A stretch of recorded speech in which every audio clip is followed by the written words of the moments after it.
Sino.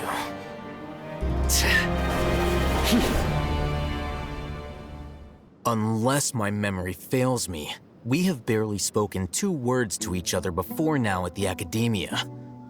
Would you care to enlighten me as to when and how I invited the General Mahamatra's wrath? Oh, Hatham. Do not think you can escape my judgment just because you managed to escape my attack. Judgment? So that's how you'd characterize your actions here, is it? Or would elimination perhaps be a more accurate description? Had I used my full strength, not even this traveler would have been able to stop me. Though styled like an assassination, I sought only to ensure that my target would be unable to flee or resist. Standard practice for the Matra, as well you know. Seemed to me more like your own personal touch. Who is that, Al-Haytham? Did you call him General Mahamatra? Yes. General Mahamatra Sino, head of all the Matra at the Academia. He's a formidable hunter, and the ultimate nightmare for any who have committed academic crimes. You seem to have placed a lot of trust in Al-Haytham, to the point of blocking an attack for him. If I were you, I'd never choose to side with him. I wouldn't believe a single word that comes out of his mouth. I have been pursuing this scribe for a long time. I urge you, stand back and do not seek to defend him any longer. Otherwise, there will be consequences. Has Al-Haytham done something wrong? Hyman doesn't think he's as bad as you've made him out to be. I won't waste my breath explaining things. Al-Haytham, I saw it during our fight. Take it out. The divine knowledge capsule you're hiding on your person. Unless you want me to retrieve it for myself. Very perceptive of you. Nothing escapes a Matra's senses. Wait, the divine knowledge capsule? Didn't it fall into the Matra's hands in Port Ormos? No wonder you speak with such confidence, Sino. But I must admit, I'm very curious. What does this capsule mean to you? And why, as General Mahamatra of the Academia, are you all alone in the desert? As far as I'm aware, the other Matra have been speculating about your disappearance.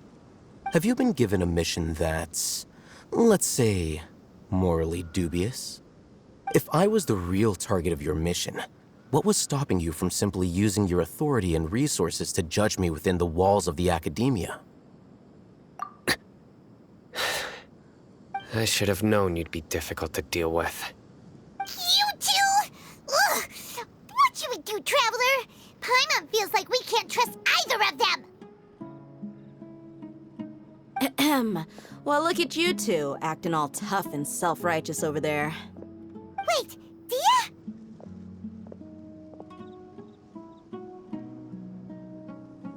Great! Finally, someone that we can trust!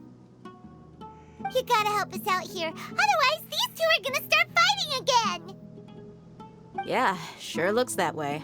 2 giants from the Academia duking it out once and for all. Not something you get to see every day, that's for sure. Listen, I know you academic types love to fill up your big brains with self-righteous morality and lord your empty rules and virtues over each other. But how dare you bring your petty disputes into the safe haven of Aru Village?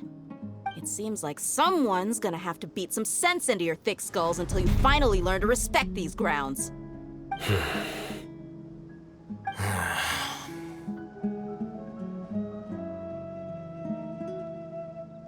Hey, did either of you hear a word I just said?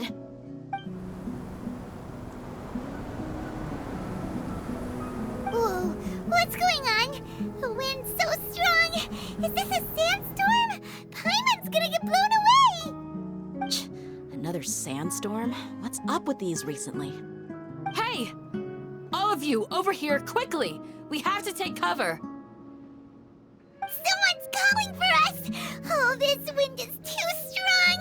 Let's get over there! That sounded like Candace. Come on, you two. Jeez, are all of you academia folks such hard work? Move it! All right, stop yelling.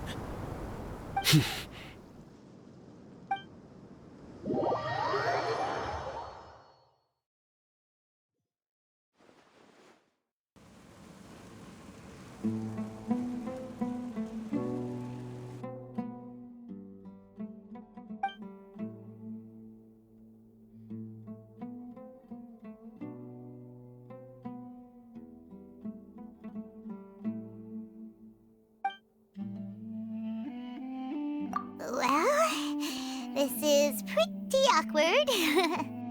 Hey, wanna play sardines with 3 people who wanna tear each other limb from limb?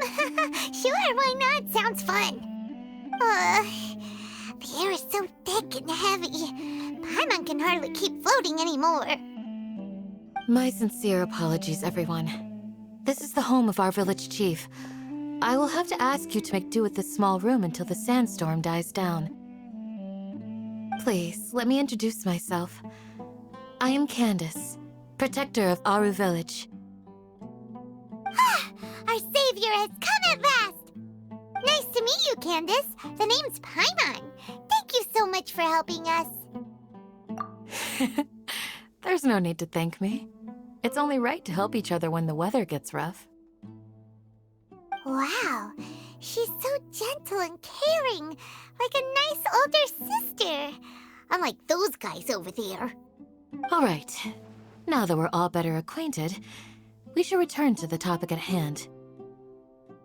As a guardian charged with the responsibility to protect my fellow villagers from harm, I was observing your conflict from afar, even before the sandstorm started.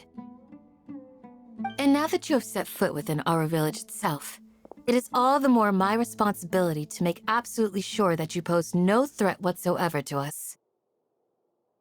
So please, have an honest and sincere conversation with one another, and put your hostile feelings to rest.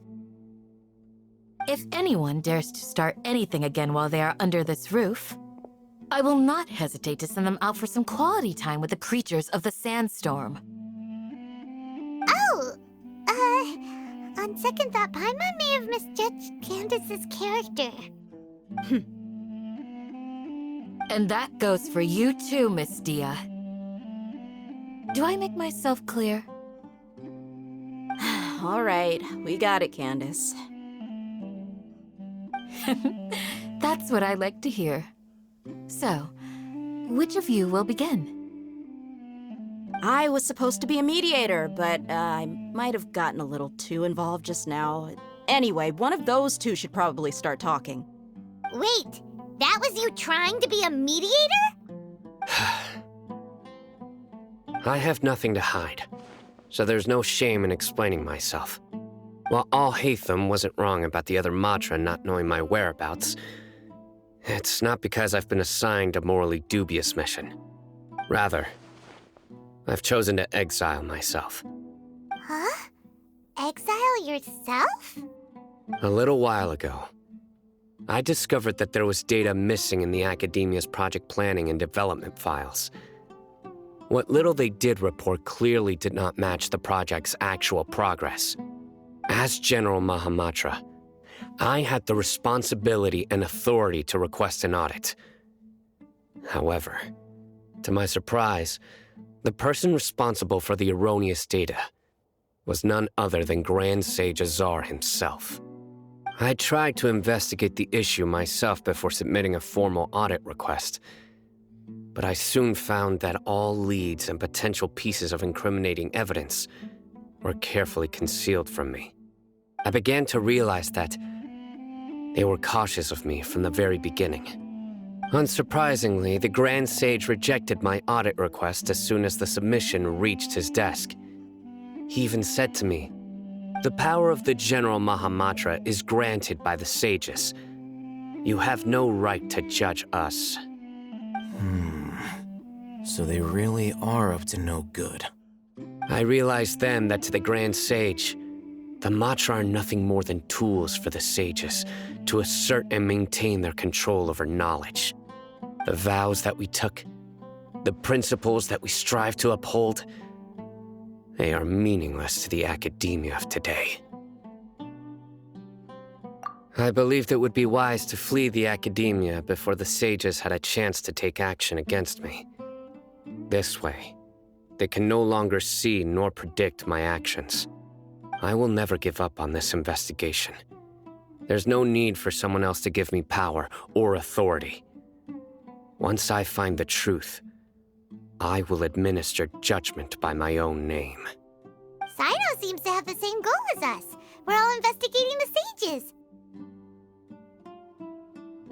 Plus, now that he's no longer the General Mahamatra, he somehow feels a lot less scary. Well, Sino, if that's your story, then why did you see Alhaitham as a target? When I was investigating the matter in the academia, I overheard a conversation between Alhaitham and a sage.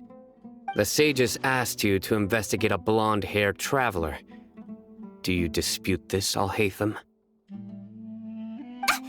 What? Like many parts of the project, this assignment was undocumented. Now throw in your suspicious behavior with the Divine Knowledge Capsule, and I think we deserve an explanation.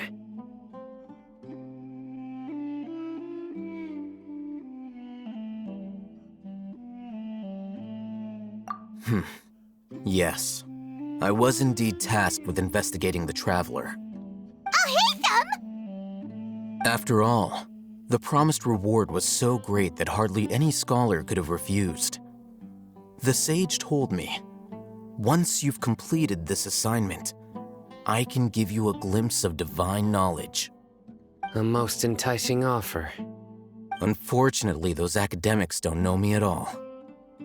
Their words contained one key piece of information, namely that divine knowledge indeed exists.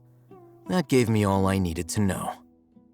From my perspective, the sages are far from trustworthy. Think about it. Isn't it a little strange they're so willing to share divine knowledge with anyone, even as a reward? So, I began my own investigation following the lead of the Divine Knowledge Capsule. In the end, I realized my wisdom in committing to this rather than collaborating with the sages. Had I been less guarded, I probably would have ended up like that Ain al-Ahmar mercenary, incapable of remaining sane for long enough to hold a conversation. You mean that the sages originally planned to dispose of you, using one of those capsules that drive people insane?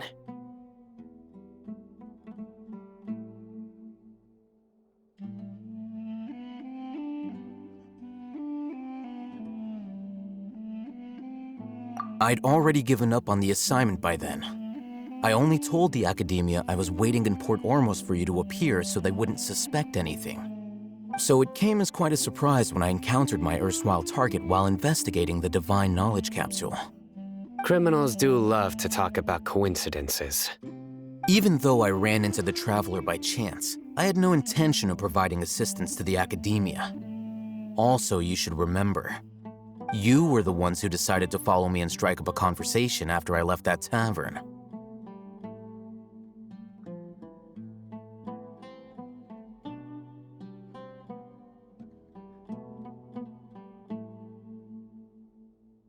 That's true. Alhaitham helped us out at Caravan Rebat as well. Maybe he's telling the truth. I'm willing to apologize if that's worth anything to you. I took the Divine Knowledge Capsule behind your back because I judged its existence to be a significant risk. I felt that it would be best for no one to interact with it before it had been properly studied. After all, curiosity often proves to be the most dangerous thing in this land. You should be well aware